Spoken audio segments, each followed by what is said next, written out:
Okay, I think we're ready to go. We wanted to give people time to come from the opening plenary session. So welcome for joining us to this breakout session. We know you have choices, and I think you've chosen wisely. This is going to be a very good panel with some really strong and overlapping presentations on a variety of issues related to our topic. Today is higher ground, gentrification, insurability, and affordability. My name is Chuck Bohl. I'm the director of the Real Estate Development and Urbanism program based in the School of Architecture at the University of Miami. And today I'm joined by five panelists actually, who are going to present to you. We're going to play each of the presentations in order as you see on screen, and then we'll have some discussion and some live Q&A with all the speakers. I'd like to encourage all of you to submit questions in the Q&A option in your Zoom window, and we'll get to those in sequence after the presentations. So first, we're going to hear from Matthew Varkony on hurricanes and affordable housing. Second, we have a presentation on housing resiliency and a sustainable South Florida, which will be jointly presented by Robin Bachin and Jennifer Posner. Third, insurance prices and adaptation to hurricane damage risk, which will be presented by Marc Conte. And then fourth, we have adaptation infrastructure and its effects on property values in the face of climate impacts by David Kelly. So you can see there's a really strong interweaving of topics, and I think we'll have a really interesting discussion following these presentations. So with that, I'm going to ask our producer, Emma Frank, to begin the presentations. Good morning, everyone, and thanks for coming to my talk. My name is Matt Varkony, and I'm a student at the University of Miami's Rosenstiel School for Marine and Atmospheric Sciences. I'm a third-year PhD student in the Marine Ecosystems and Society department, and today I'll be giving a talk on hurricanes and affordable housing. In a recent New York Times article discussing the challenges of determining who and what areas will be protected from climate change, Christopher Favell includes a quote from Janie Babishi, which states that deciding where to pull back is also about race and equity, since many vulnerable areas are also minority communities that have suffered a lack of government investment in the past. Retreat also impacts other policy problems like the availability of affordable housing and the impact on families' financial health. See, I think this quote aptly sets up a discussion on the challenges and opportunities presented in the decisions surrounding what we will call climate adaptation investment. Investment, both private and public, over the next few decades in climate adaptation will rival levels for investment in any other sector in the United States, providing an excellent opportunity to address other social challenges that are linked to climate change. One particular challenge facing the US right now is the growing shortage of affordable housing. As we can see from this chart showing housing expenditure as a percentage of GDP, housing costs are increasing to pre-08 levels. This suggests that homes are allocating more of their funds towards housing. As of 2016, the majority of metro areas in the United States, more than 1/3 of homes were considered cost burden. This means that more than 30% of households within a given metro area were paying more than 30% of their incomes towards housing. Of particular concern and relevance for this conference, the Dade, Broward, Palm Beach areas have some of the highest rates of cost burden households in the country, with percentage of households spending more than 30% of their income on housing up around 40 to 47%. As a growing city confining growth by available land, issues of housing affordability will continue to worsen if they are not aggressively addressed. Without a concern is the potential for compounding crises brought on by climate change. One particular consequence of climate change is an increasing frequency of high-intensity tropical storms. As we can see here, Hurricane Irma, a particularly damaging hurricane in 2017, wreaked havoc throughout Puerto Rico and Southeast Florida, was a significant contributor to damages to housing damages. Categorized as a hurricane, on the Saffir-Simpson scale as a Category 5 hurricane with winds over 185 miles per hour, leading to $77 billion in damages, Irma represents the increasing dangers of living near the coast. However, as we attempt to adjust and adapt to living in a changing environment, we are presented with an opportunity. The growing influx of climate investment can be allocated in a way that both reduces climate vulnerability while addressing these affordability crises. In conducting this research, I aim to better understand the relationship between affordable housing and hurricane impacts so that I can help in guiding more equitable and efficient climate housing policy solutions. Therefore, my question asks, how do hurricanes affect the market for affordable housing? And I break this general question into two specific research questions. The first, do hurricanes reduce the affordability of impacted homes? And the second, do hurricanes reduce the stock of affordable housing? Now, my hypothesis is that hurricanes reduce the stock of affordable housing, creating a less accessible environment for low and fixed income households. And there is significant literature to back up this hypothesis. In a 2020 paper by Leal and Panassi, they find that on average, hurricane impacted households see an increase in transaction prices following these events. Additionally, Howell and Elliott in 2009 paper find that in the aftermath of disasters, wealth inequality grows in these areas. Specifically, they find that as disasters are more intense, the level of wealth inequality following these disasters also is greater. Billings, Gallagher, and Ricketts in 2020 paper may shed some light onto why this occurs. They show that in the aftermath of Hurricane Harvey, there is higher incidence of bankruptcy rates for households that are affected by the hurricane. This may suggest that financial constraints or financial issues following hurricane events could contribute to increasing wealth inequality and could reduce the affordability of living in these hurricane-affected areas. This particular analysis focuses on Hurricane Andrew, one of the first billion-dollar storms in the United States history. It made landfall on the morning of August 24th, 1992, bringing maximum winds of over 165 miles per hour throughout all of Miami-Dade County. This resulted in about $26.5 billion in damages, with nearly half of that being made up by housing damages. We know that over 60,000 homes were damaged, and insurance settlements were to the tune of about $11 billion. In this picture specifically, we can see one of the most impacted areas, which is Florida City, Florida, down in the southeast quadrant of Miami-Dade County. Now, to run this analysis, we have to set up the data in a way that we can analyze it. To set up this analysis for Andrew's impact on affordable housing in Miami-Dade County, I combined both physical and social data sets, including housing transactions and wind speeds from Hurricane Andrew. In the first step, I used universal residential homes sales from 1970 to 2018 to set up an affordability index to measure changes in affordability throughout the county. This index basically represents the yearly cost of purchasing a given home relative to the median income of the block room the home is in. Higher values are more affordable and lower values are less. I use a 1990 census median block income adjusted for inflation depending on the year of the housing sale. This particular measure of affordability captures the dynamic of changing housing costs relative to a known neighborhood income level prior to the hurricane event.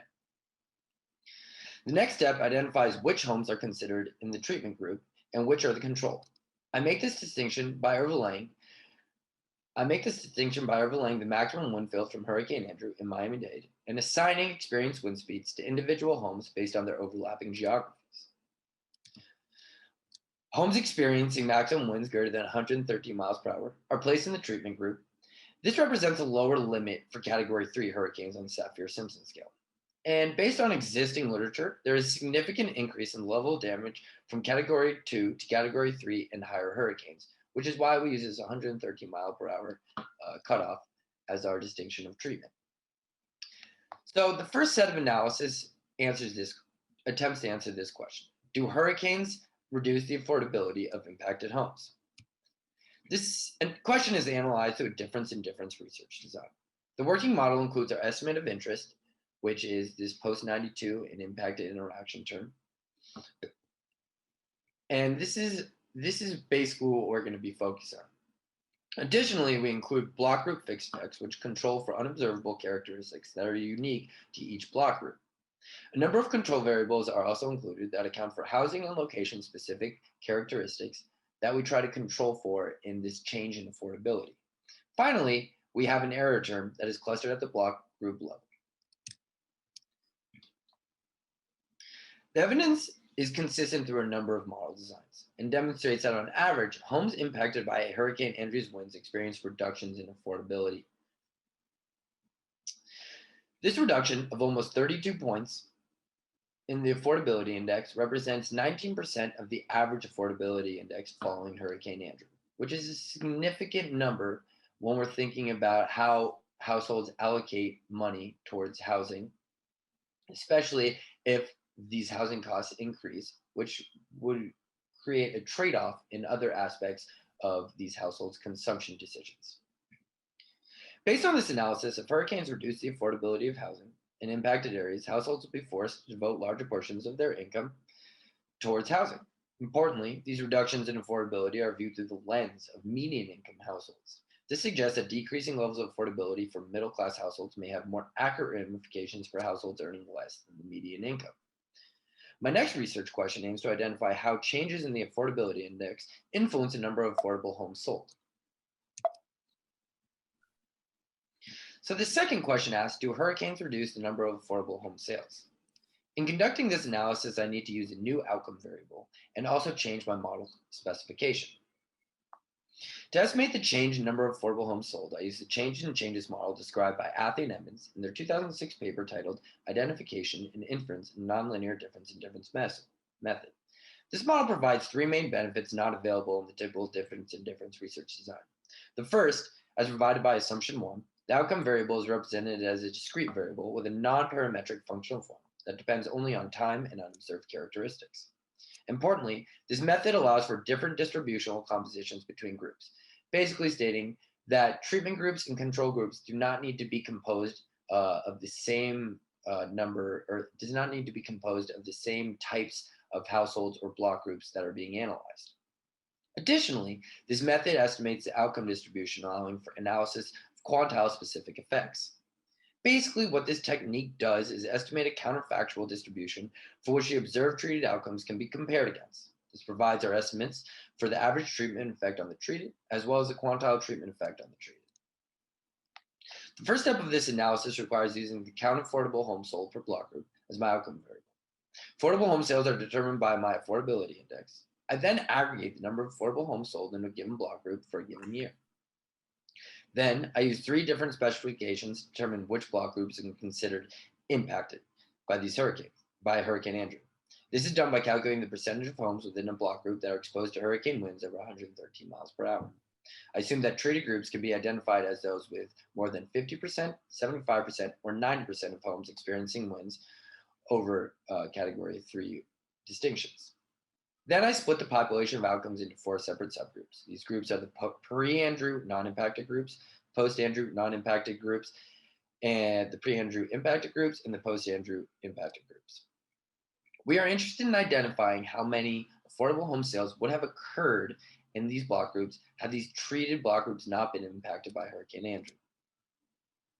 The first set of results provides the average treatment effect on the treated. These outcomes describe the average change in the number of affordable home sales that are due to Hurricane Andrew's impact. We see for all 3 impact specifications that Andrew reduced the average number of affordable homes sold by around 3 units for each block group. Based on the 1990 census delineations, there are about 1,000 block groups in Miami with housing sales. Therefore, an average reduction of 3 affordable home sales suggests that Andrew reduced the number of affordable home sales by around 3,000 total units. A significant benefit of this CIC approach is the ability to look at variation impacts along the outcome distribution. These graphs show how Andrew affected the number of affordable housing sales for block groups with different compositions of affordable houses. Similar to average treatment effect, the quantile treatment effects on the treated appear fairly consistent for varying levels of treatment. This analysis suggests that block groups with the highest number of affordable housing sales actually see an increase in the number of affordable sales as a result of Hurricane Andrew, which is demonstrated by the 90th decile estimates. This result implies that Andrew may have increased segregation of affordable homes by reducing the availability of affordable homes in more mixed income neighborhoods while increasing the availability of affordable homes in lower income neighborhoods. If we look at a map of Miami-Dade County, we can see that the areas with higher number of affordable home sales prior to Andrew see an increase in the number of affordable sales after Andrew. This map supports findings of our changes analysis. Additionally, we can see that block groups experiencing an increase in number of affordable homes are further inland and away from the city center. To alleviate issues related to reduced housing affordability, there are two main responses. The first depends on the influx of aid following a disaster, and the second deals with housing affordability and increases in climate adaptation funding that we will experience in the coming decades. Reductions in the affordability of housing may suggest that higher income households are moving into these hurricane impacted areas.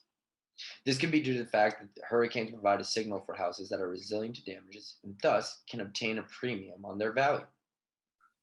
Thus, disaster aid should be used to build more resilient affordable housing in the aftermath of these disasters to counteract market-driven reductions in the affordability of housing.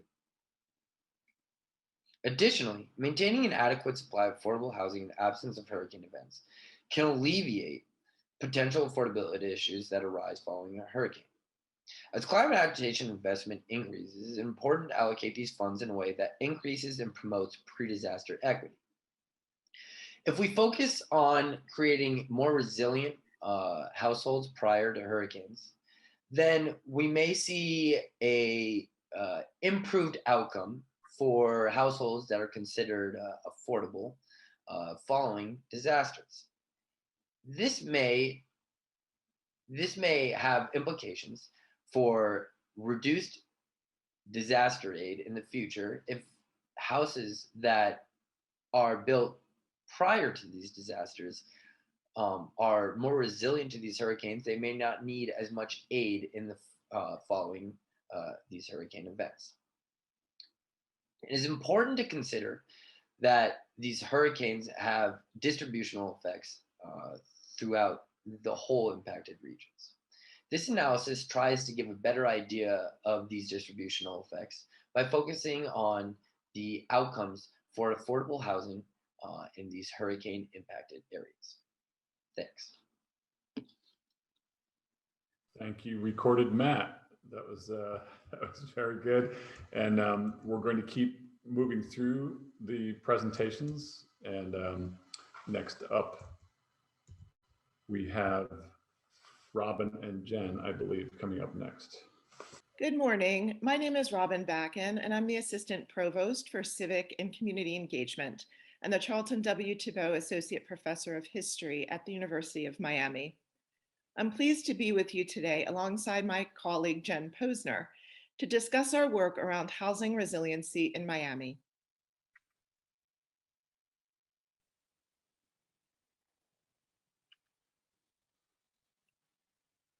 Beyond the iconic white sand beaches and modern skyscrapers that dot airport postcards, Miami is at its core a city of diverse neighborhoods.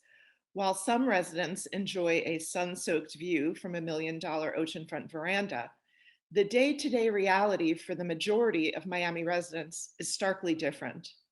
In addition to the opportunities and challenges that emerge from steady population growth, Miami is seen by many as ground zero for two of the nation's most pressing issues: housing affordability and climate change. As is the case in many metropolitan areas with similar transformational forces at work, the pressures of the housing and climate crises are most acutely felt by vulnerable populations and experienced at the neighborhood level. According to Harvard University's Joint Center for Housing Studies, the Miami metro area is home to the highest percentage of renters spending more than half of their incomes on housing costs in the country.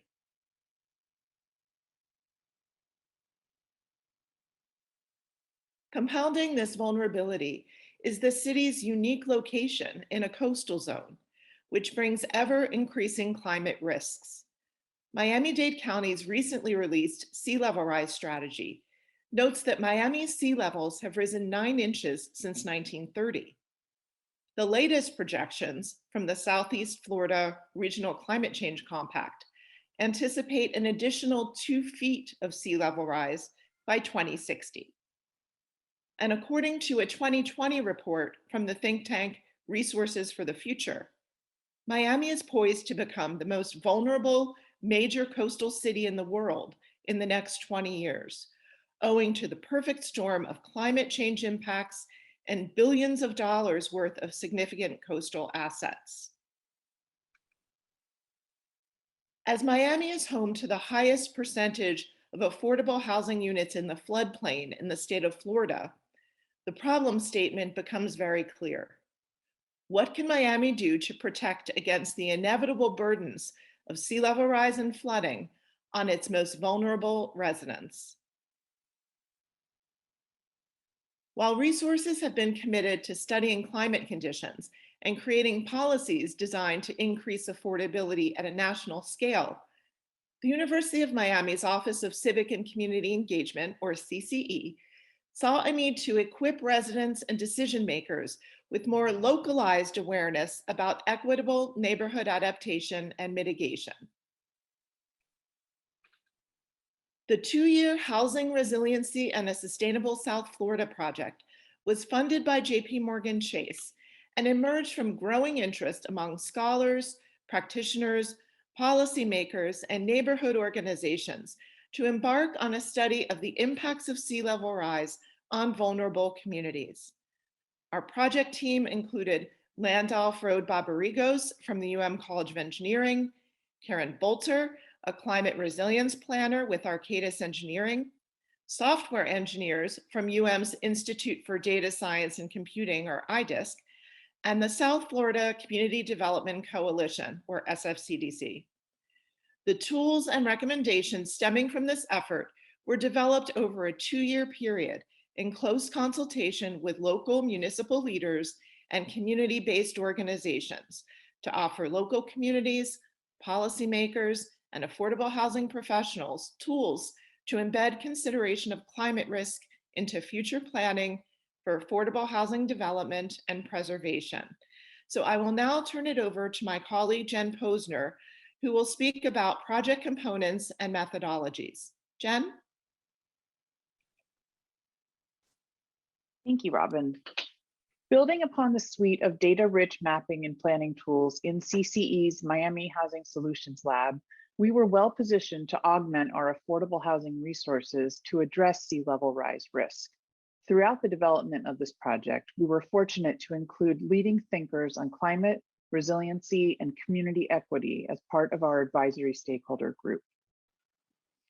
To best understand the risks as well as potential adaptation and mitigation strategies at a block-by-block level, we worked with our team's civil engineer to develop a catalog of building typologies that best typified the predominant types of multifamily affordable housing buildings in Miami. These distinctions were key to our understanding of the types of risks incurred in different neighborhoods of Miami, as a one-size-fits-all approach does not effectively address the impacts of rising seas and flood events in our unique neighborhoods.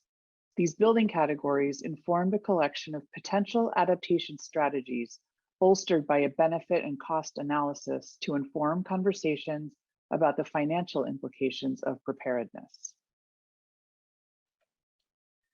As impacts of climate risk vary by specific geography, so too do adaptation strategies based on a number of factors. Our neighborhood level cost benefit analysis surveyed climate risk and the cost benefits of climate related building interventions. By combining flood risk data with building typologies for specific neighborhoods within Miami, we were able to establish location appropriate case study models to help building owners and managers with assessing their own risk profiles and offer a basis for estimating cost effectiveness and feasibility. A combination of changing climate conditions and constricted affordable housing capacity presents seemingly impenetrable challenges for coastal communities. The Resilience Policy Toolkit suggests creative, plausible, and evidence-based strategies aimed at equitably addressing the resilient future of Miami's multifamily affordable housing stock. The Resilience Policy Toolkit can facilitate conversations about creating inclusive, data-driven housing and development strategies to support Miami's most vulnerable populations as they confront climate risks. We conducted interdisciplinary and cross-sectoral research to identify solutions-oriented programs, policies, strategies, and best practices applied in other locations that could successfully translate to Miami's unique landscape. Many of the ideas we include expand on existing or proposed policies that could be further developed to great success. The integration of a robust resilient development checklist could require adherence to climate resilient building strategies for municipally supported affordable housing. Building upon the excellent work that the city and the county have led through the Building Efficiency 305 initiative, we suggest expanding these requirements to incorporate energy efficient building standards and utility management in affordable housing buildings. Looking at ideas such as analyzing adaptation costs and benefits and administering strategic equitable buyouts can further strengthen a proactive municipal response to vulnerability. And in an effort to truly galvanize a committed and engaged citizenry, we proposed a community outreach calendar to streamline communication about climate resilience meetings and events. CCE's Miami Housing Solutions Lab was created to provide resources, tools, and data related to affordable housing and community development in the Miami metro area. This platform provides community groups, planners, policymakers, and affordable housing developers with information on local housing needs, as well as housing policies that prevent displacement and promote affordable housing. The signature tool of Miami's Housing Solutions Lab is our MAP platform, or Miami Affordability Project, which was launched as a free interactive online map with rich data revealing market supply and demand, risks to the preservation of affordability, and underlying demographic characteristics. The Housing Resiliency Project augmented this powerful platform to visualize climate-related data in tandem with existing affordable housing information.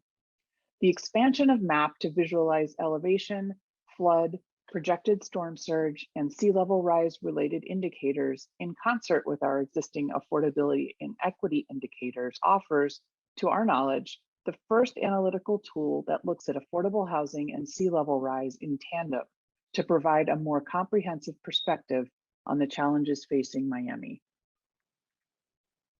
The MAP indicators were thoughtfully selected through researching existing mapping platforms and identifying information gaps that could be met with a granular visual tool such as MAP. We spoke with municipal and nonprofit leaders to understand their needs and build capability that could help resolve these information pinch points.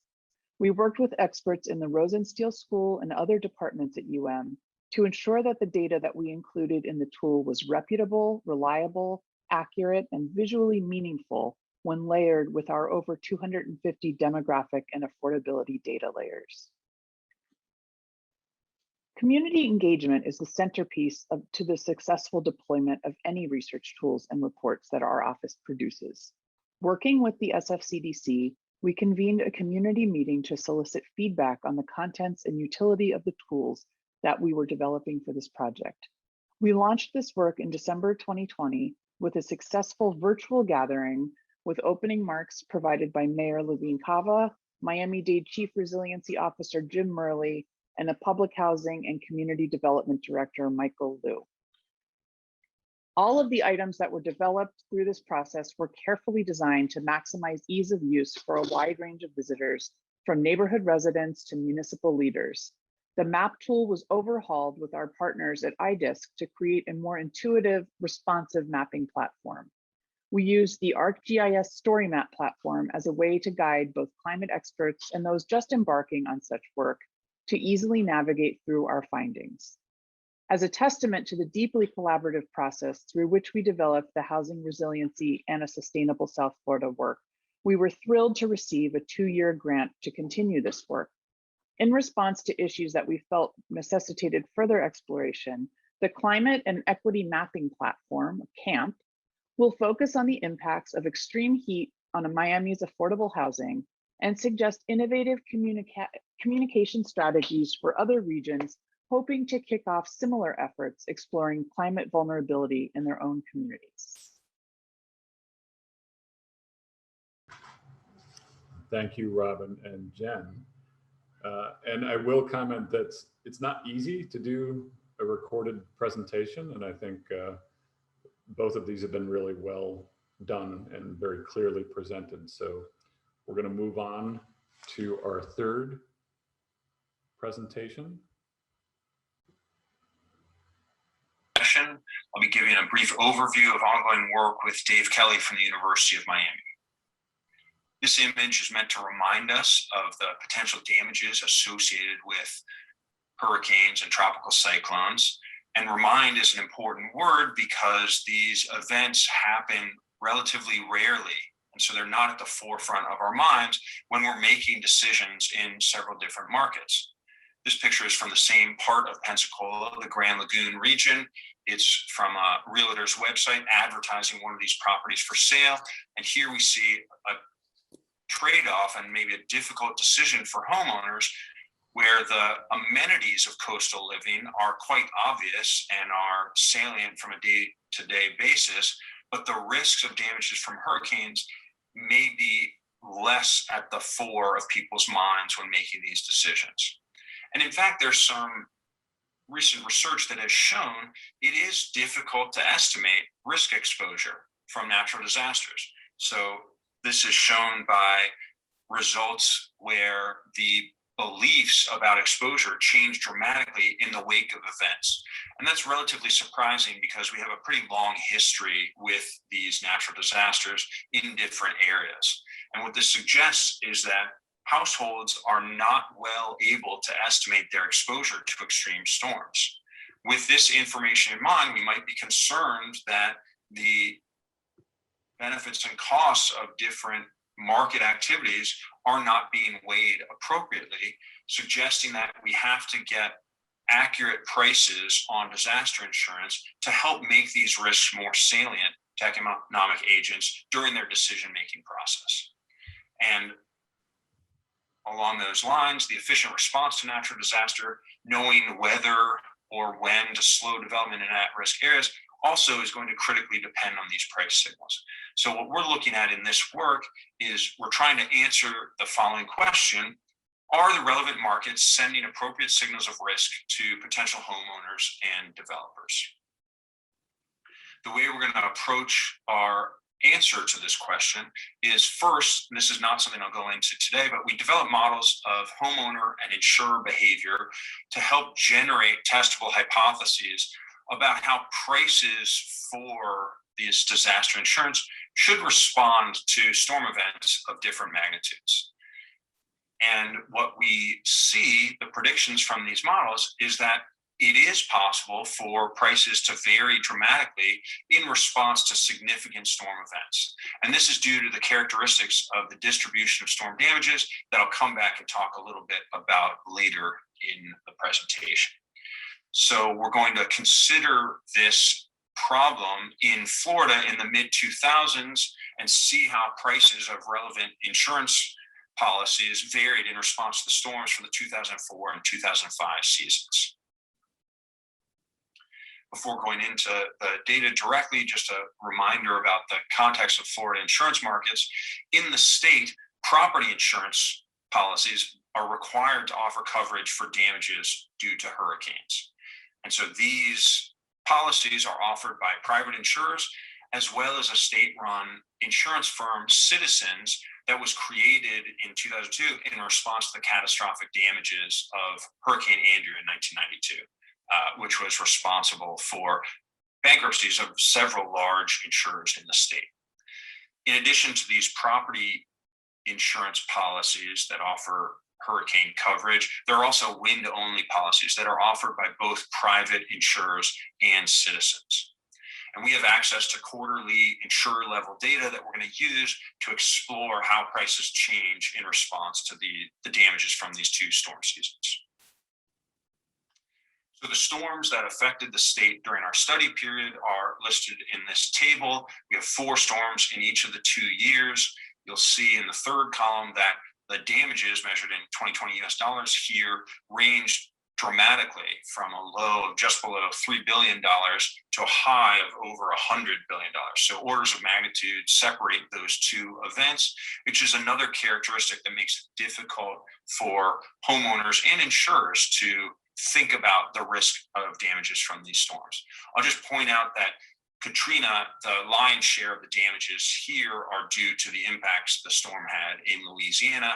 You see in the far right column that not that many counties in the state of Florida were seriously impacted by these storms. And that actually is another point we should keep in mind based on our model's prediction when we talked about significant storm events.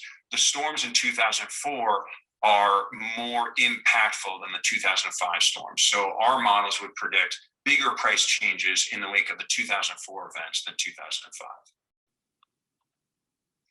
So our empirical strategy, we're essentially, we're relying on a difference in difference and a triple difference identification strategy using the storm events in these two seasons as exogenous shocks to our property and wind insurance markets. We're going to split the counties in the state into our treatment or affected counties and control or unaffected counties based on the claims that were issued per policy in force in the wake of the storms in these two seasons. And we're going to look at these changes in prices across private insurers and also at citizens separately. And the results I'll tell you about today are focusing on a short run response in the immediate wake of the storms. So to create our two control groups, turns out in 2004, all of the counties had some claims filed in response to the storms. So what we're going to do is we're going to look at this distribution and we're going to choose a threshold that we'll use to split the unaffected counties from the affected counties. And here we're going to use the top 15% of counties. That will be our treatment group, the affected counties. Each of those counties had claims per policy in force exceeding $10,000. And you'll see that the experiences in those counties was vastly different than the experience in the unaffected counties, where 60% of counties had claims below $1,000 per policy. And we can look at the distribution of these counties spatially. So our treatment or affected counties are in the dark red, and then the rest of the counties are in our control group, but the intermediate color are neighbors of affected counties. Including these counties in our control group might lead to a bit of an underestimate of the treatment effect. And we consider that in other analyses that I don't have time to go into today. We do the same thing for 2005. And here, just to look at this distribution, this really emphasizes the point that these storms were less impactful. We see no counties had more than an average of $10,000 in claims per policy in force. And in fact, 80% of counties had claims below $1,000. We're going to use the same 15% threshold here, which results in this treatment and control group setting. So having given a very brief overview of our econometric approach, now I'm going to turn to a summary of some key results. So looking at private insurers, we see a large increase in price of 5.2% increase in the average price of coverage from private insurers in affected counties following the 2004 storms. This is consistent with the predictions from our theoretical model. On the other hand, we do not see a significant change in wind-only policies in these affected counties, but we do see an overall quite substantial increase in price for private insurers offering these wind-only policies of a 29% increase. Again, as expected, we don't see a significant price change in affected counties following the 2005 storm events. These were relatively mild in terms of the damages they imposed, so not unexpected, and the insurers and households were probably well prepared for this level of damage. When we turn to the citizens' results, we see a different response. After the 2004 storms, we see that citizens increased prices in all counties in the state. So there was no separate treatment effect observed here. We saw a large uniform increase in prices, an average of a 14.4% increase across all counties.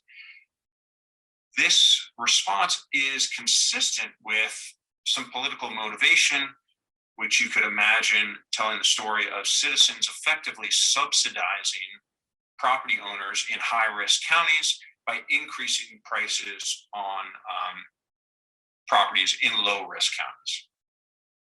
And the potential of a political response is also substantiated by the fact that the Florida Office of Insurance Regulation approved a large number of new entrants into the insurance market in the wake of the 2004 season.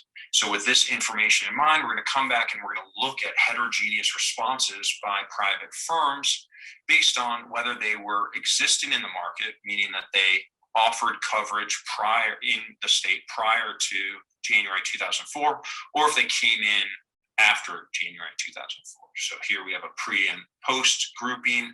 And here for that existing group, the pre-group, we do see the same large increase in prices in affected counties following the 2004 storms.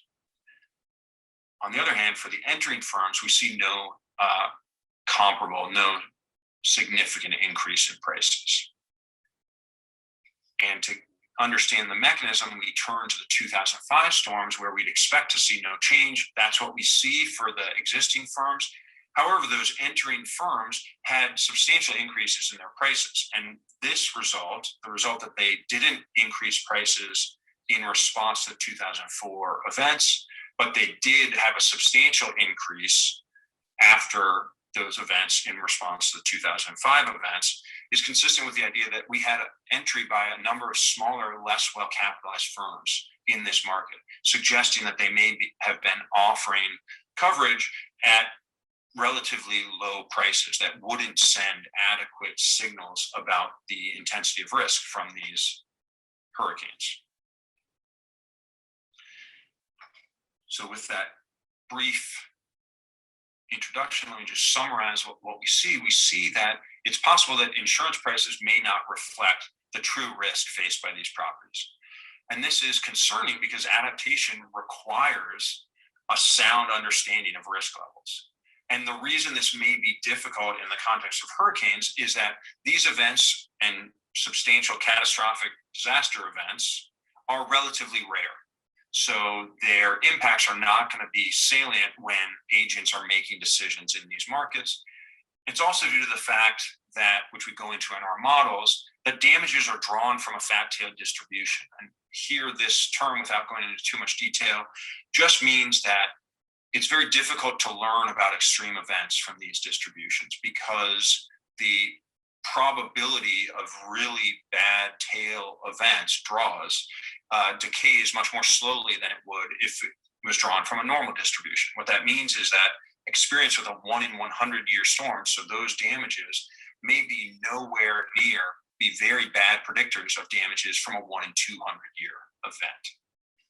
And so what we have seen is that natural disasters can create policy responses that are designed to actually limit insurance price increases, which may not be in the best long-term interests of constituents. While it may have some short-run benefits, we think this implicit subsidy to coastal development is going to increase vulnerability of these communities.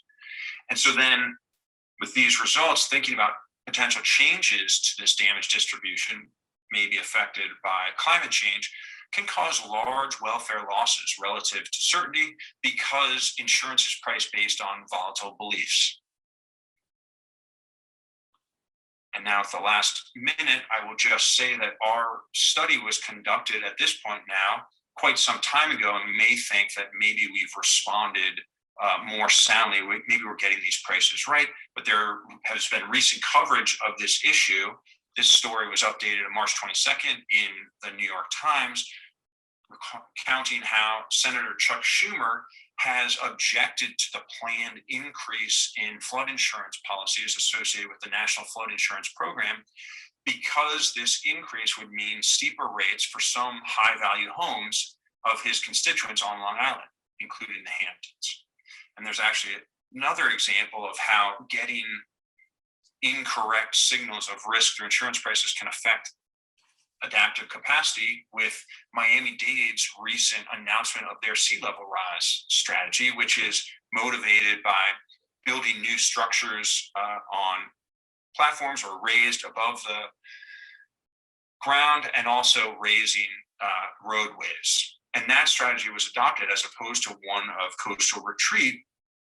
The motivation there is provided by this quote from Catherine Hagman, who heads climate adaptation policy for Miami-Dade County. And here she says they chose not to adopt that strategy because the cost of retreat is too high. The market value of these coastal properties is too great. So this just underscores the importance of making sure that prices in these markets are sending appropriate signals. Otherwise, there can be far-reaching welfare implications by not being prepared for the risk these assets face. Thank you very much for your time.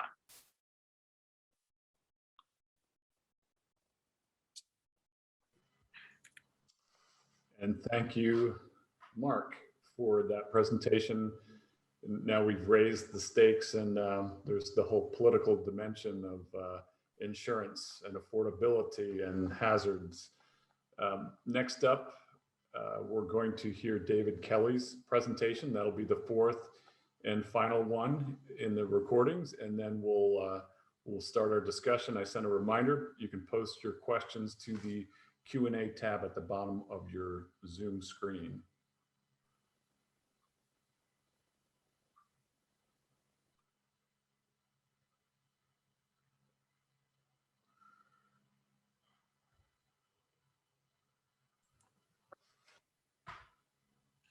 Hello, everybody. I'm Dave Kelly. I'm the Academic Director of the MS in Sustainable Business and co-chair of the Sustainable Business Research Cluster at the Miami Herbert Business School here at University of Miami.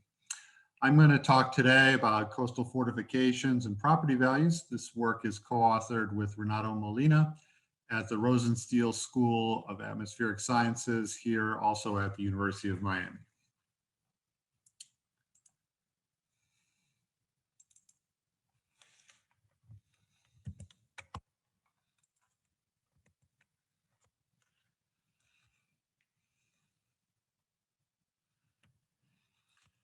Okay, so the global mean temperature has already risen almost 1 degree Celsius, and impacts from sea level rise, flooding, storm surge are already being felt, especially here in Miami-Dade County in Florida. You can see the flooding picture to your left. And even aggressive efforts to mitigate emissions of greenhouse gases are unlikely to lessen these sea level rise impacts in the short term.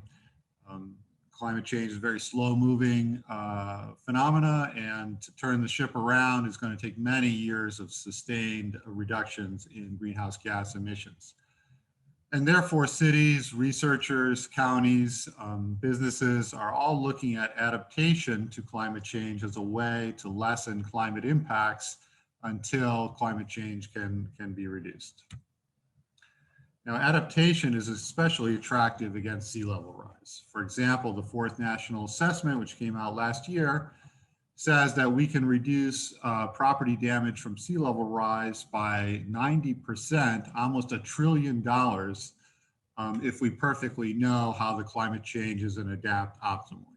Okay? But if you read the technical appendices, as I did, you will see that there's a lot of assumptions and a lot of ifs behind that statement. And the biggest if is if we are able to, in fact, understand the exact extent of sea level rise and react optimally to that. Now, there are many reasons why you might think that might not be the case. For example, it might be that municipalities do not have the funds to invest in infrastructure to protect against sea level rise. You might think that residents might complain for not in my backyard reasons against projects to protect against sea level rise. You might think that municipalities and coastal residents might not understand the risk of sea level rise. And of course, there's tremendous uncertainty about the extent of sea level rise. We might accidentally protect things that don't need protecting, and we might accidentally fail to protect something that needs protecting.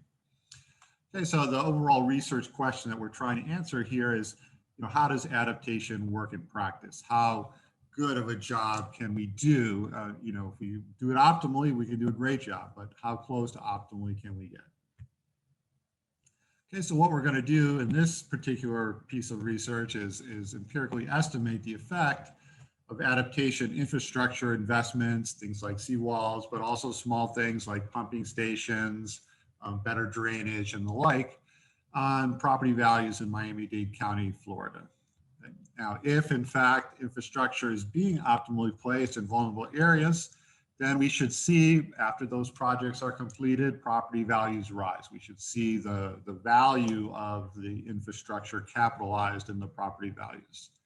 If, however, they're placed in more wealthy areas that have a lot of money but not so much need, or if no one realizes there's a need for adaptation infrastructure, or if they're eyesores, then we can even see a negative effect on property values. Okay, so what we're going to try and see here is this adaptation infrastructure generating positive net effects on property values? And then, we can use that, sum up all the benefits over all the different properties, and see if it is more than the cost of these infrastructure projects if they have positive net benefits.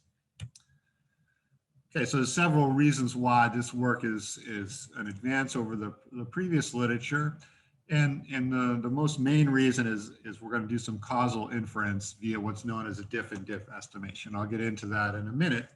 But the main thing you want to think about right now is that Miami-Dade property market is being buffeted all the time by macroeconomic shocks, the Great Recession, changes in interest rates, changes in exchange rates, which affect an influx of foreign buyers. All of these things can affect property values and are things that we need to control for, but we can't necessarily observe all of these different macroeconomic shocks. And then Miami-Dade is also a county with a lot of property level heterogeneity. You have very expensive homes and very inexpensive homes within very short distances from each other. Very unique in that respect. And so, vulnerable properties in low-lying areas are likely to differ in amenities from properties in higher elevation areas in ways that might not be so easy for the researcher to control for. Okay, so we got to figure out a way to deal with those things, and that's what's going to be new in this paper. Another new thing is we're going to look at a dynamic analysis. How fast are these projects capitalized into property values? And then the final new thing is the total net benefits to see if these projects, in fact, pass the cost benefit test. Okay, so really quickly about the data. We have some 430,000 property transactions from the Miami-Dade appraisers. We're restricting to single family residential or condos, no business properties. Qualified sales since 1980, properties sold at least twice, okay? So what we're going to do is compare the same property before and after the infrastructure project is built, and that'll kind of control for the quality of the property. Okay, then with the projects data, we have some 170 plus projects around Miami-Dade County designed to protect against flooding, storm surge, wind, and or sea level rise. Okay, so we'll consider the fixed location projects, no mobile pumping stations, and it has to be water related. Okay, and then many projects are still ongoing, so we're only going to consider ones that have ended. What's an example project? So you can see here in the yellow and green, an island called North Bay Village, which sits out in the bay, in Biscayne Bay in Miami. Now, this is a man-made island from construction fill, something that was done 60, 70 years ago, but you'd never do today. It's essentially at sea level, and the project had some 30 items: seawall repair, installing pumping stations, improving the drainage, and so on. Okay, so most of these projects are like that. It's a lot of small innovations that will improve flooding and storm surge, probably will not protect against the most largest sorts of hurricane events, and certainly if sea level rise projections turn out to be more in the worst case scenario, these will not save us, right? These are going to reduce the odds of flooding to some degree, at least for the near term. Okay, so estimation strategy, as I said, the main thing we're trying to do is establish causality. So let me just go over that quickly. Lots of research finds correlations between low elevation or FEMA flood designation and low property values. Okay, but we all know correlation and causation are not the same. Okay, why are they not the same? Well, we could have problems such as macroeconomic shocks. Okay, so an emitted variable, let's call it the Great Recession, certainly caused lower property values. But it might also cause lower property values along coastal areas if, as in the case, some cases, along the coast, property values are relatively high due to the nice views and all of that, closest to the beach. And the Great Recession affected more expensive properties more than less expensive property. It was also plausible. Then we can see the same effect, a correlation between low elevation and low property values, but it's not causal, right? What's causal is the Great Recession causing lower property values. As another example, we might observe the same correlation and then be omitting some housing quality variables. Maybe we controlled for square foot, but we didn't control for an updated kitchen or a pool or updated bathrooms, okay? And there are reasons why you might have higher housing quality or lower housing quality in low-lying areas. For example, it might be the case that a low-lying area happens to be a relatively poor neighborhood. And so you don't see much updating of the property. You don't see many new kitchens in a depressed area. And so what you end up seeing is lower elevation areas having lower property values. But the reason is not because of the flood risk. It's because they don't have nice kitchens, right? Okay, so this is the kind of thing that we need to control for here. Okay, so how are we going to do that? We're going to do this with what's called a diff and diff empirical model. Okay, so we're going to compare first before and after the projects are completed. Okay, so we're going to take the same house, same property, transaction price before the project was completed and then after the project was completed. Okay, this way, since we're comparing the same house, we don't have to worry about heterogeneity in the property values that had the same kitchen before and the same kitchen after. Okay, now, of course, a few properties may update their kitchen right as the project's being completed, I guess, but we're hoping that's a very small number. Okay, and then we're going to take a second dip. We're going to take that first difference, a difference in property values, same house before and after, and compare it to a difference in property values farther away from the project. Okay, by that, we can eliminate the macroeconomic shocks. Okay, so macroeconomic shocks should affect properties close by and properties farther away from the project equally. So when we take the difference, that should wash out. We're also going to have many other additional controls. We're going to control for elevation. We're going to control for FEMA flood designation. We're going to control for neighborhood fixed effects. Is it a neighborhood with good schools? Is it a neighborhood with, high property values or low property values? Okay, so we're controlling for as many things as we can possibly. Okay, so the results. I'm going to show you the results for projects designed to reduce flooding. We also did projects designed to reduce storm surge. Most projects do both, right? So the results end up being quite similar just because most projects are in both data sets. Okay, so for the flooding results, the first result we get is that projects located in areas with relatively low initial property values are where the projects are being built in those kind of properties. Okay, so moving 1% closer to the project actually reduces property values by a statistically significant 0.8% prior to completion. So we're building these projects in areas of depressed property values. Okay, now there's at least two reasons why that might be the case. The first reason might be they're depressed because of the flood risk, and in which case we should see after the project's completed that the property value should increase. But there's another possibility, and that's the land is cheaper, and so they're just building it there because the land is cheaper to obtain, or perhaps because it's a poor neighborhood, they have less political power to stop the project. But in those sorts of cases, we would not see an increase in property values post-completion, right? Because the project is not providing any value in that case. Okay, so for that, we have the second result is that after the project's completed, moving 1% closer to the project increases property values by a statistically significant 0.8%. Okay, so that's a total gain of 1.6%. We start out minus 0.8, and then after the project's completed, we're at plus 0.8. So that's a total amount of 1.6%. Okay, so we can conclude that, since the property values rose post-completion, that in fact, these projects were being built in areas that were depressed due to flooding. And once we fixed that problem, the property values caught up post-completion. And these effects are causal. We don't have the problem with macroeconomic shocks and heterogeneity. Our controls make a lot of sense. 1 meter of elevation increases property values by a statistically significant 2.8%. Moving 1 kilometer farther away from water increases property values by a significant 1.1%. Decreases prices by 1.1%. Okay, and that's just the amenity value of living close to the coast. You live near the beach, the property values tend to be higher.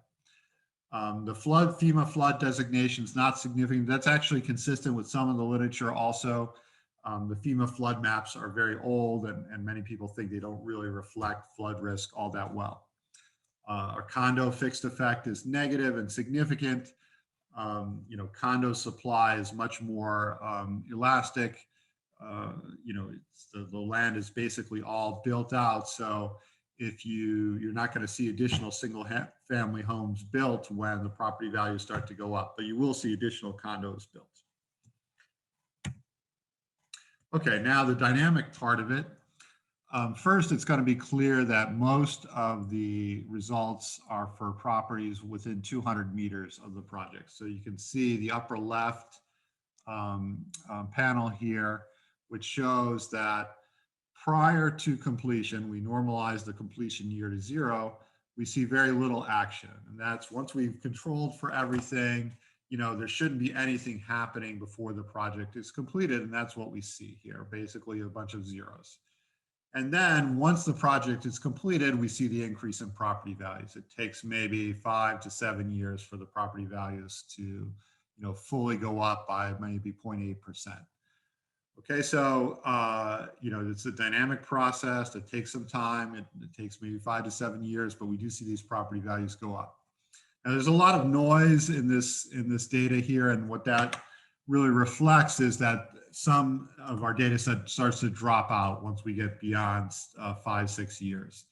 Okay, so if a project was completed in 2016, 5 years out, that's 2021, that's present day. So once we get an additional year, then all those projects really drop out of the data set, and then you see these things start to change. Okay, so the different compositions of the data set is affecting the variability here. And it gets harder at the end because there's a lot fewer projects with 10 years of post-completion data.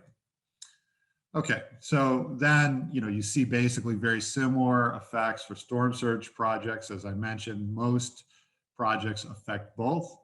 And then you move beyond 200 meters and you just don't see much. And that's totally consistent with the idea of these projects, which are small in scale. And a thing like a pumping station is unlikely going to affect property values really in a very far radius. Okay. All right, so then as far as do these projects pass the cost benefit test, we have data on project costs, so we can figure that out. We can take the increase in value to one property, kind of sum over all the properties and get the total benefit for each project. And you can see here the average project has a total benefit about 20.6 million. And so many of these have small increases per property, but affect a lot of properties. And when you add up all those properties, you get a relatively large benefit. The average project cost is about $1 million. And so that generates a net benefit of almost $19 million per project, which is quite a return on your $1 million investment if you make almost 19x, right? So these are projects that turn out to definitely pass the cost benefit test.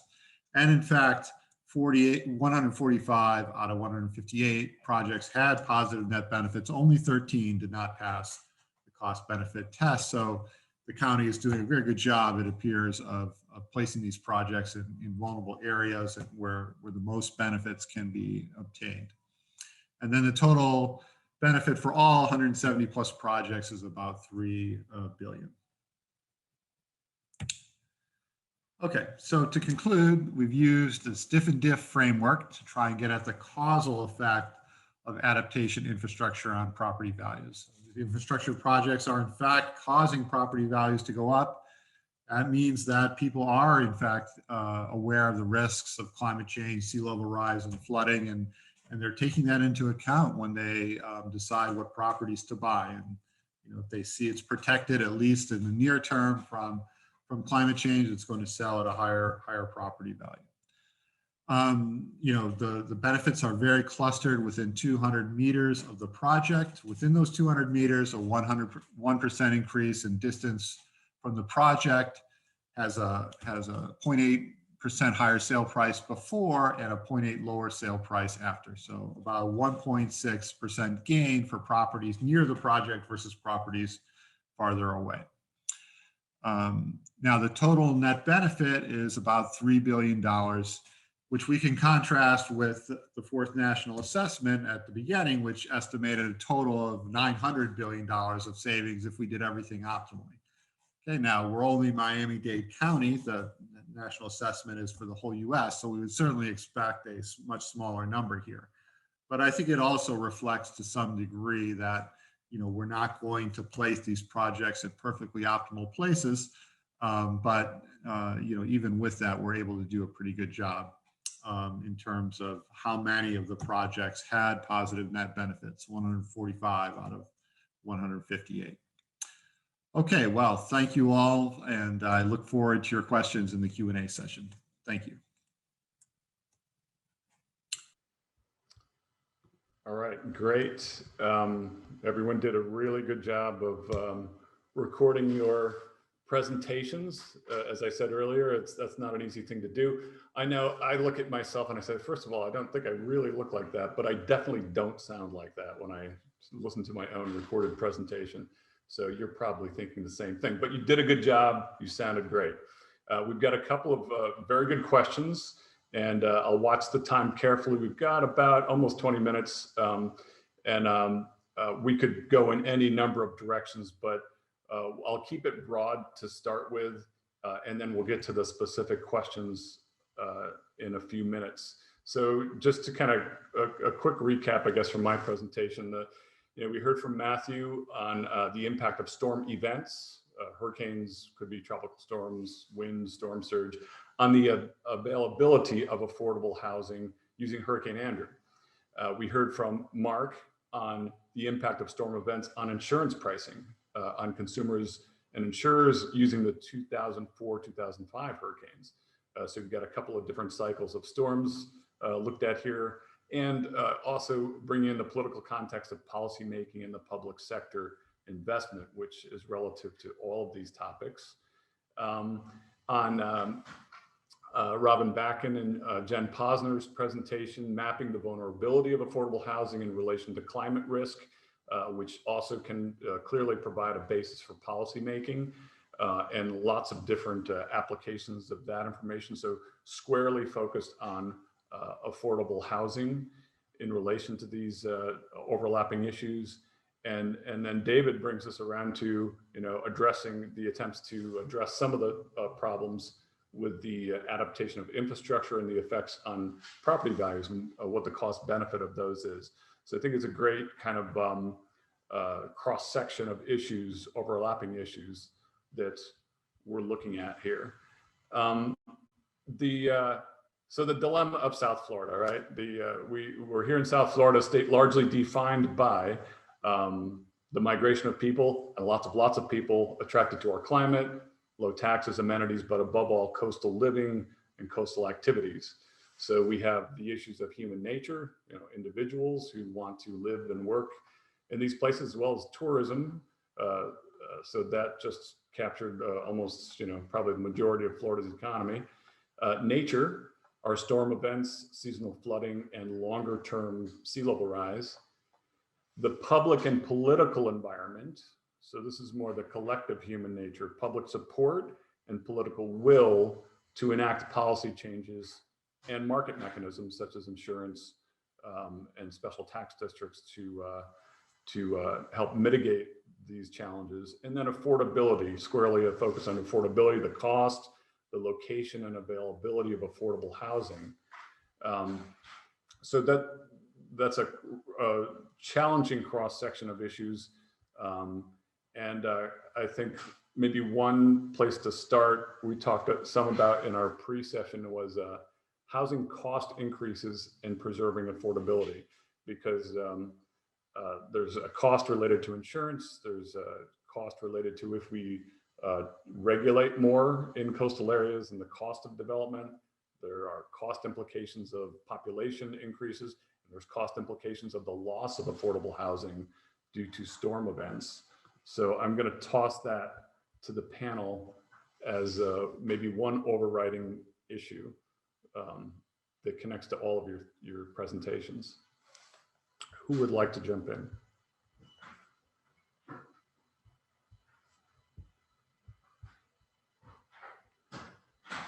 Okay, class, if I have to start calling on people. Well, I'll jump in and just say that, just, as a baseline, we already lack enough affordable housing for the people who need it in Miami-Dade County by a significant amount. So even not accounting for potential for sea level rise, for storm surge, for major weather events, we're already behind.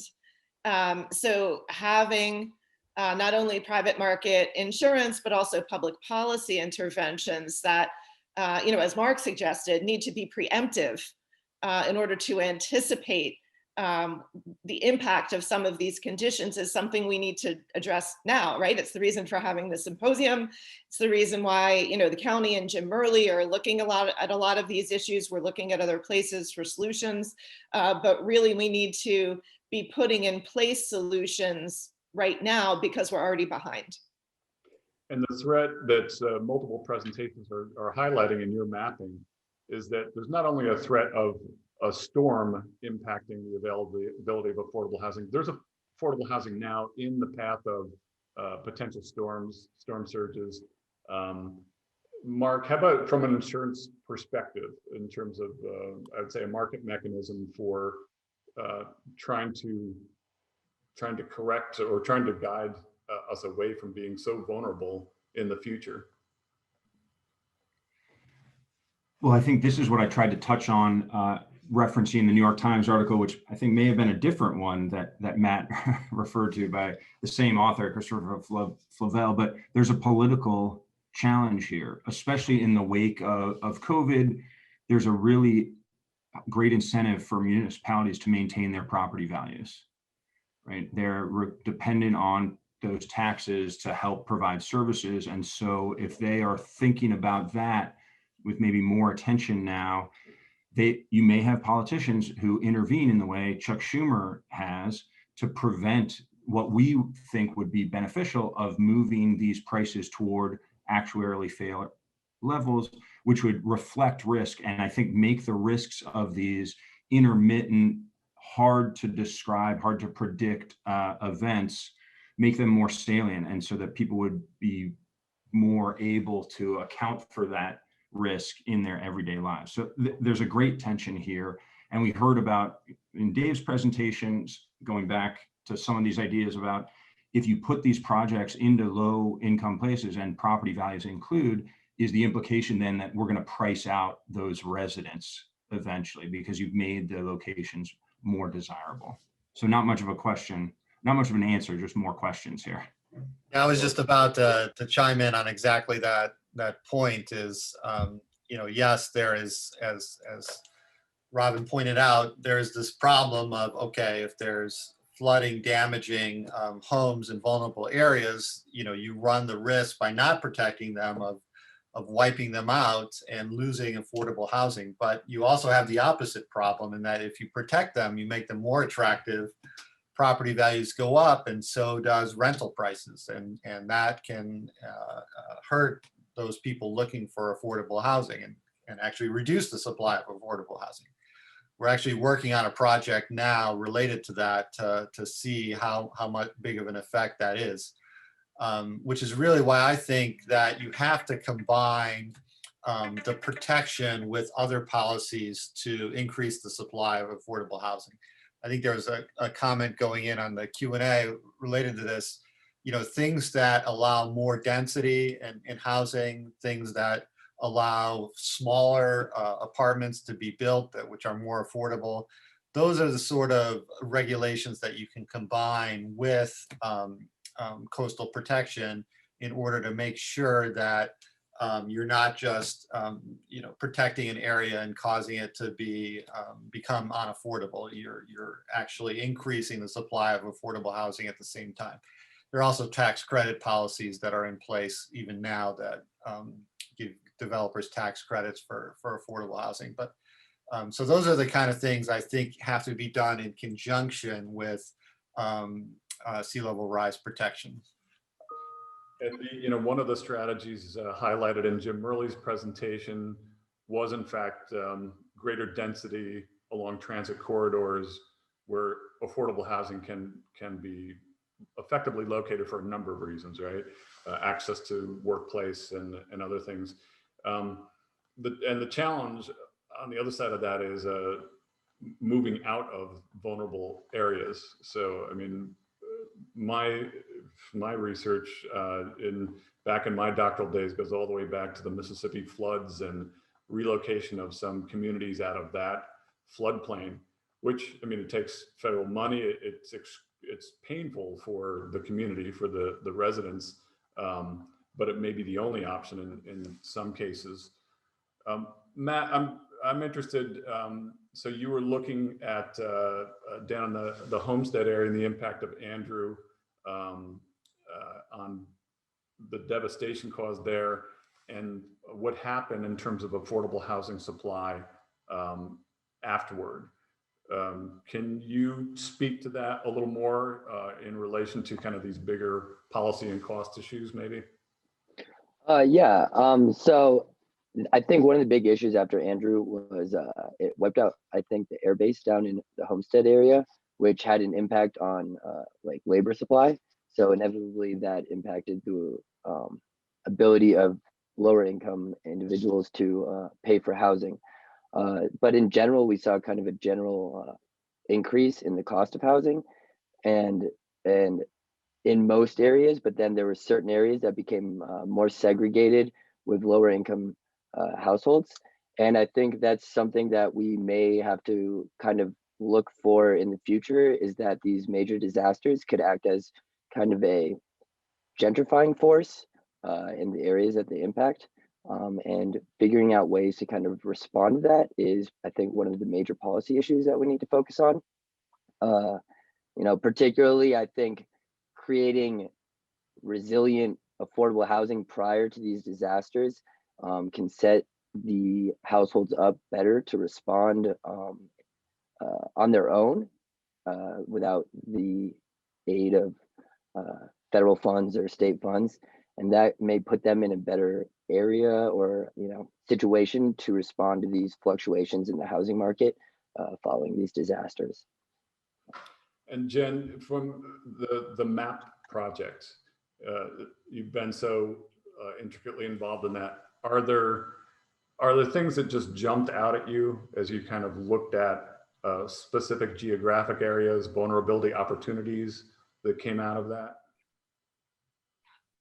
I mean, I think, our existing stock, as Robin said, is not sufficient to meet the needs of our existing population. Moreover, that stock is quite old and there's a lot of deferred maintenance. Some of those buildings don't have, many of them don't have central air conditioning. Some of them don't have air conditioning units. So at a very granular level, that's something that I think we'd like to explore more, is kind of the existing kind of preparation? Do these buildings have generators? I mean, if you have a senior housing building with tenants in wheelchairs on the 10th floor, you know, that's a major problem. And it's a 5-month period every year. We know it's coming. We know there's a probability. You know, I think in our just kind of our cursory analysis of the existing units, I mean, we saw, you know, we all know that we're very low in elevation, but more than half of the existing affordable housing units are below 7 feet in elevation. And if we're talking about a 2-foot increase in, you know, 20 years, 30 years, that's really closing, it's getting very tight. It's a very, you know, kind of precipitous place. And then we just, you know, we saw based on our projections that we put onto map, you know, that as the sea levels rise, you know, increase further and further and get exponentially higher, that the, you know, impacted units, if we, you know, one figure was between 2050 and 2060 in that period of sea level rise, that there would be an 84% increase in the impact on affordable housing units. So, I mean, I think this gentrification question is really, it's something that we deal with a lot and we think about all the time. It's very thorny. It's very, you know, I think there's been some research on it, and I think there's a lot more room to kind of think creatively about what this means. You know, there is certainly, you know, there is factually the higher elevation parts of Miami historically do have a lot of the affordable housing, but that, you know, it doesn't account for all of it, and it doesn't mean they're out of harm's way.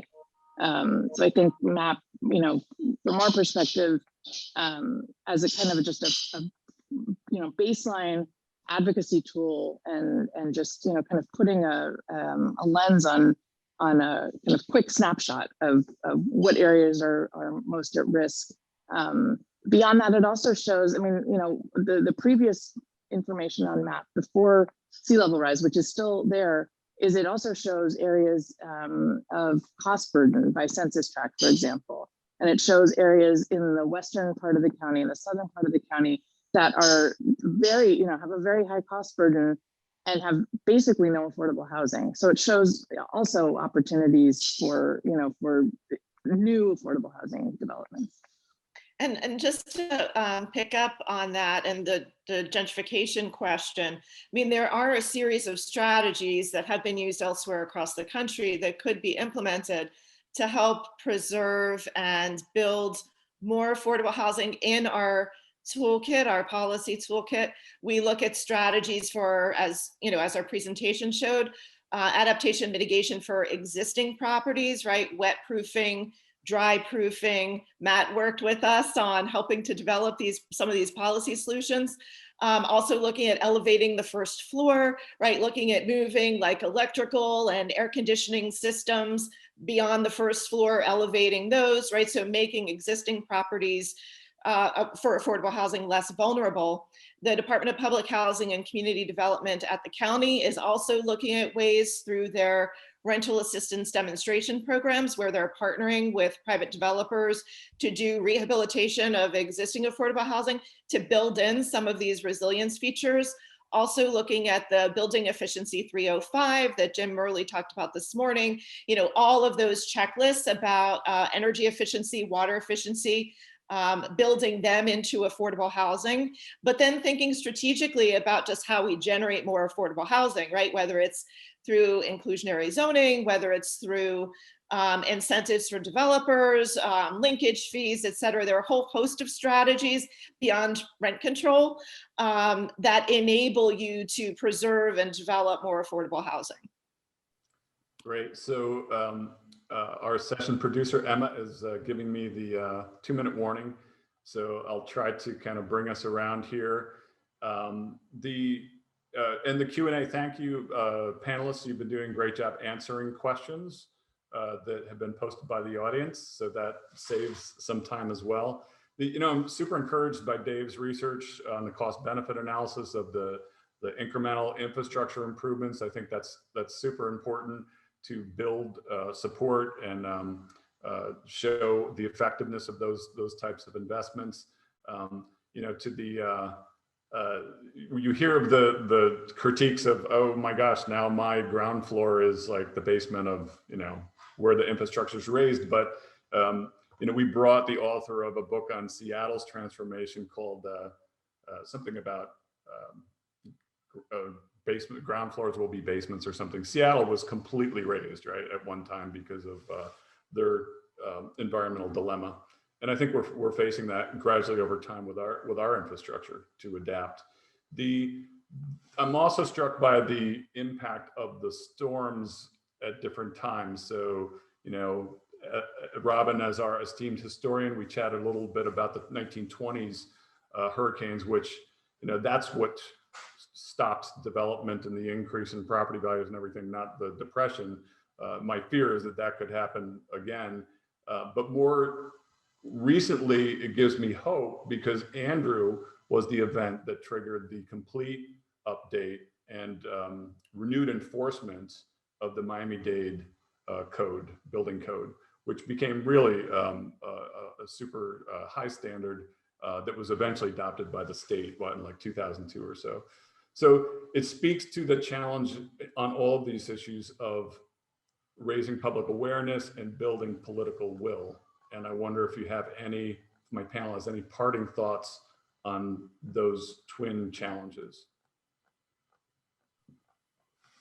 I mean, I could just kind of say one thing is that at some point we kind of have to ask the question if some areas are, worth continuing to spend money on, not because of the people that live there, but because of the uphill battle that we'll face as the consequences of climate change kind of become worse in the future.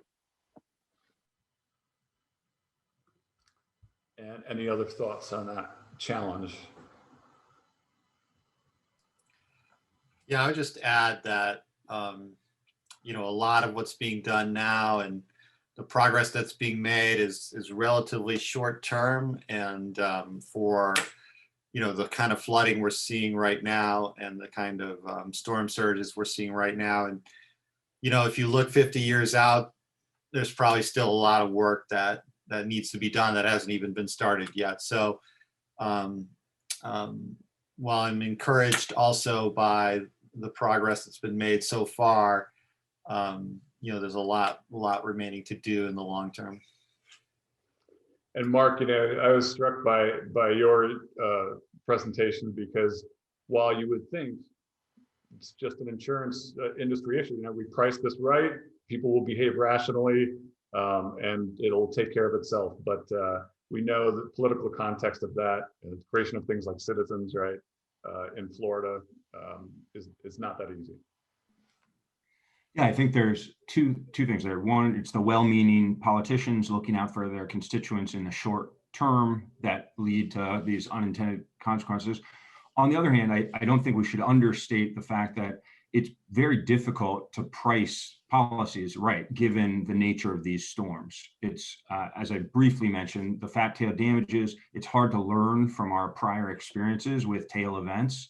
And so we can have insurers who are left unprepared, which means that they weren't charging the right prices, which then have spillovers. And just to close today, there was just an article in the New York Times again talking about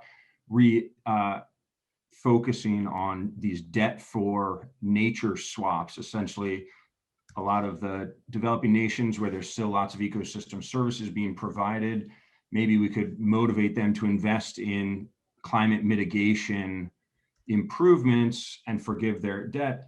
It just goes to the idea of when we start thinking about the big picture, especially in a place like Miami, if we're getting these prices on insurance wrong and property values wrong, the financial system could be actually quite vulnerable here. And I think that's why the Fed in the past maybe 5 years has really started thinking about this issue more closely. I mean, this is a pretty fundamental threat. Okay, well, unfortunately, we'll have to end it there. I think we could have had a lot more discussion. Great panel, excellent presentations and really interesting research from each of you. So thank you all.